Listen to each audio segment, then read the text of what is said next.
বিসমিল্লাহির রহমানির রহিম।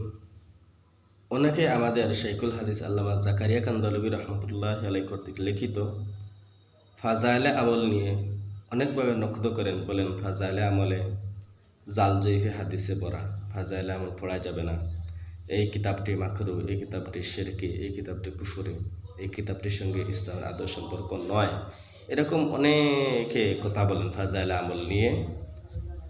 বিশেষ করে আমাদের এই সালাফি লামাজহাবি ভাইয়েরা এ বিষয় নিয়ে তারা বেশি কথা বলেন এবং বেশি মাথা ঘামান এবং ফাজাইলে আমলকে প্রচণ্ডভাবে তারা খণ্ডন করেন, নকদ করেন। আজকে তাদের বিষয়ে একটি ছোট্ট আকারে মোটা দাগে একটি কথা বলবো।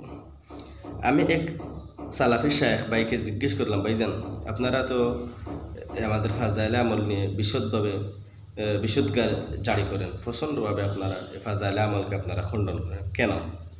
তখন এই আমার লামাজহাবি শেখ ভাই আমাকে বললেন ভাইজান দেখেন, ফাজাইলে আমলে যে সমস্ত হাদিস আছে, অনেক হাদিস আছে জয়ীফ, অনেক অনেক এমনও হাদিস আছে যে হাদিসগুলা দ্বারা দলিল দেওয়া যায় না। এই হলো তার বক্তব্য। আমি বললাম এই বক্তব্য শুধু কি আপনার না, আপনাদের সবার? এই বক্তব্য আমার ব্যক্তিগত না, আমাদের শায়েখরা যারা আছেন সকলে একই কথা বলেন, ফাজাইলে আমলের মধ্যে জাল জয়ীফ হাদিস আছে।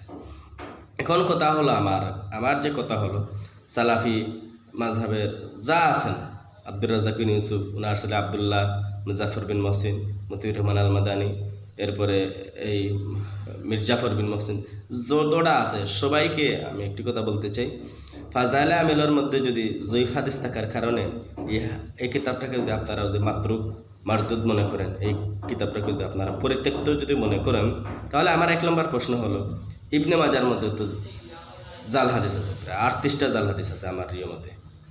এরপরে বুখারি মুসলিমের সব হাদিস কিছুই, বুখারি মুসলিমের মধ্যে প্রায় 210টা এমন হাদিস আছে যে হাদিসের মধ্যে কিলকাল আছে। এমনকি তাফসিরে বাইজাবি, এটা তো হানাফি মাযহাবের কোনো স্কলারের লেখা নয়, এটা তো দেওবন্দীদের কোনো স্কলারের লেখা নয়, এটা হচ্ছে কাজী বাইজাবি রাহিমাহুল্লাহ লিখিত। বাইজাবি শরীফে তো জাল হাদিস আছে। তাহলে ইবনে মাজার মধ্যে অনেক হাদিস আছে যে হাদিসগুলো আমলযোগ্য নয়, জাল জয়ীফ আছে। বুখারি মুসলিমেও কিলকালওয়ালা হাদিস আছে। ইমাম বাইহাকি রাহিমাহুল্লাহর শুআবুল ঈমানের মধ্যেও তো জাল জয়ীফ হাদিস আছে। মিশকাত শরীফের মধ্যেও তো এমন অনেক হাদিস আছে যেগুলো আমলযোগ্য নয়। তাহলে আপনি কোনোদিন ইবনে মাজার বিরুদ্ধে কথা বললেন না, বুখারি মুসলিমকে নিয়ে আপনি নকল করলেন না,